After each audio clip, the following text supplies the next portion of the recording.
Axis बँकेमध्ये देखील नाशिकच्या TCS सारख्या घटना घडल्या होत्या असा गौप्यस्फोट मुख्यमंत्र्यांच्या पत्नी अमृता फडणवीस यांनी केलाय। ॲक्सिस बँकेमध्ये अशा घटना लक्षात येताच कारवाई केली असंही अमृता फडणवीसांनी स्पष्ट केलं।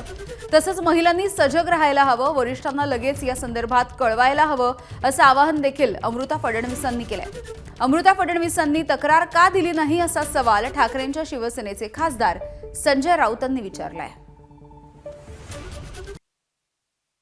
दरम्यान आमदार रोहित पवार यांनी देखील अमृता फडणवीस यांच्या याच विधानावरती प्रतिक्रिया दिली आहे। त्यांनी हा मुद्दा आधी का मांडला नाही, असं असेल तर या सगळ्याची गांभीर्याने चौकशी व्हायला हवी असंही रोहित पवार यांनी म्हटलंय।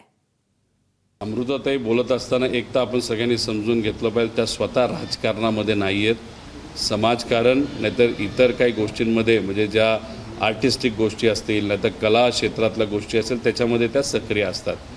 त्यांचं एखादं स्टेटमेंट आज आलं असेल, पूर्वी का नाही आलं, त्या राजकारणामध्ये नसल्यामुळे त्याच्यामागे राजकारण आहे काय हे आम्हाला बोलता येणार नाही। पण ठीक आहे, आता तरी त्यांनी तिथं स्टेटमेंट दिलेलं आहे। मुख्यमंत्री साहेबांकडेच होम डिपार्टमेंट आहे, शहानिशा त्या ठिकाणी करावी।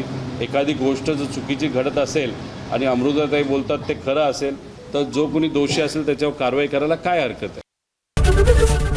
ABP माझा, उघडा डोळे बघा नीट।